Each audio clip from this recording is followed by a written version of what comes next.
இயேசு நீங்கள் சந்தோஷமாக இருக்குன்னு விரும்புகிறதுனால தான் இந்த ஊழியக்காரனை கொண்டு உங்கள்கிட்ட பேசிக்கிட்டே இருக்கிறார் இல்லை?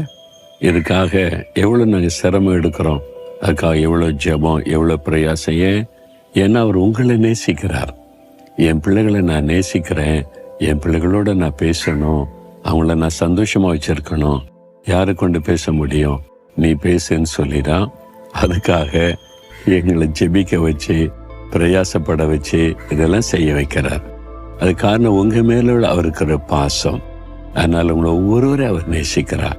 நீங்கள் கிறிஸ்தவராக இருக்கலாம், கிறிஸ்தவர் அல்லாதவராக இருக்கலாம், ஆனால் இயேசு உங்கள் மேலே பாசம் வைத்து தான் உங்களோட பேசுகிறார். தினமும் அவருடைய நாமத்தை சொல்லி, ஏசப்பா எனக்கு உதவி செய்யுங்கன்னு ஒரு சின்ன ஜெபம் பண்ணி பாருங்களேன். உள்ளத்தில் ஒரு பெரிய சந்தோஷம், ஆறுதலை, மன மகிழ்ச்சி உண்டாகும். 9வது சங்கீதம் 9வது வசனத்தில், சிறுமைப்பட்டவனுக்கு கர்த்தர் அடைக்கலமானவர். வாழ்க்கையில் சிரமப்பட்டு போனீங்களா? நல்லா வாழ்ந்துருந்தவங்க ஒரு காலத்தில் சிறப்பாக தான் இருந்தோம். இப்போ சிரமப்பட்டு போச்சு, எல்லாம் போச்சு. இப்பெல்லாம் கடன் நின்று அவமானத்துக்குள்ள ஆயிட்டோம்.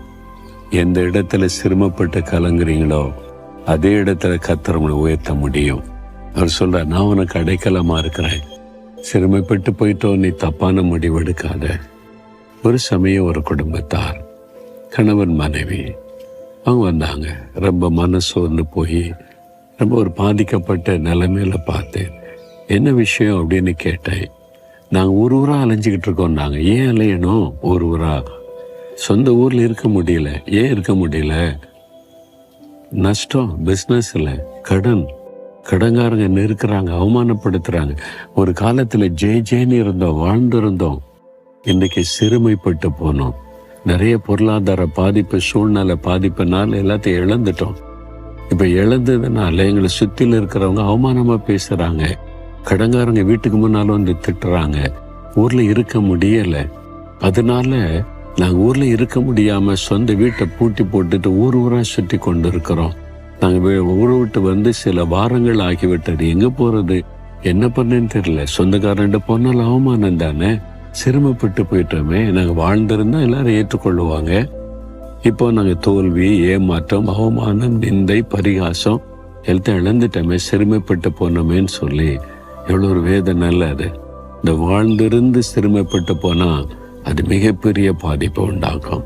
சிறு பிள்ளை போல அழுதாங்க. நான் உங்களுக்கு ஆறுதல் சொல்லி, இல்லை ஆண்டவர் இருக்கிறார்ல, நம்ம வாழ்க்கையில் சில அப் அண்ட் டவுன் வரத்தான் செய்யும். சில தோல்விகள், நஷ்டங்கள், இழப்புகளை சந்திக்க வேண்டியது வரும்.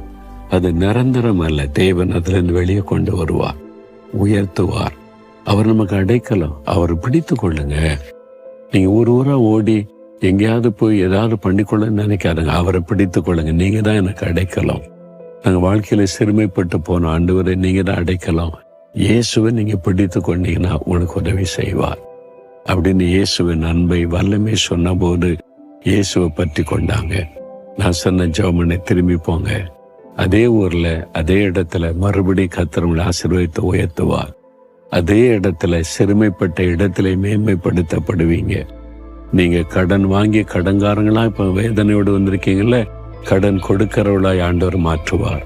அதுக்கு தான் சிலுவையில் இத்தனை பாடுகளை அவர் ஏற்றுக்கொண்டார். அவங்களுக்குள்ள ஒரு விசுவாசம் வந்தது. ஜெபிக்க ஆரம்பிச்சாங்க, ஆண்டவரிடத்தில் ஒப்பு கொடுத்தாங்க, மகிழ்ச்சியோடு திரும்பி போனாங்க, பயந்துகிட்டே போனாங்க. சூழ்நிலை கர்த்தர் மாற்றி விட்டார். அதே இடத்திலேயே, அதே வீட்டில், அதே மக்கள் மத்தியில் கர்த்தர் மறுபடியும் இழந்து போனதை திரும்ப கொடுத்து ஆசீர்வாதத்தை உயர்த்தி மேன்மைப்படுத்தி விட்டார். சிறுமைப்பட்டு போனவர்களுக்கு அடைக்கலாம். உங்க வாழ்க்கையில சிறுமைப்பட்டு இனி வாழ முடியாது, அவ்வளவுதான், தற்கொலை என்னெல்லாம் பண்ணாதுங்க. அதெல்லாம் முடிவு. இதெல்லாம் மாற்றி அமைக்கிற ஒரு ஆண்டவர் இருக்கிறார். அதனால சிறுமைப்பட்டு போயிட்டு வாழ முடியாதுன்னு நினைக்காதாங்க. இந்த சிறுமையை நன்மையாய் மாற்றுகிற ஒரு தேவன் இருக்கிறார். அதுக்கு தான் அவர் சிலுவையில சிறுமைப்பட்டவராய் தொங்கினார். அவரை சிறுமைப்படுத்தினாங்கல்ல, வஸ்திரத்தை உரிந்து பரிகாசம் பண்ணி அடித்து கேவலப்படுத்தி தெருத்துறோ இழுத்துட்டு போய் எவ்வளவு சிறுமைப்படுத்தினாங்க. அதெல்லாம் அவர் சகித்து கொண்டாரு. ஏன்? உனக்காக. என் மகனே, என் மகளே, உனக்காக என்று ஆண்டவர் சொல்லுகிறார். உனக்காகத்தான் அந்த சிறுமை அனுபவிச்சேன். நான் உன்னை தூக்கி எடுக்க, அந்த சிறுமையை மாற்றி அமைக்க ஆண்டவர் உங்களை பார்த்து சொல்லுகிறார். இவ்வளவு அற்புதமான ஆண்டவர் இருக்கிறார்ல, அவர்கிட்ட அவர் தான் அடைக்கலன்னு அவர் கையில் உங்களுடைய வாழ்க்கையை கொடுக்குறீங்களா?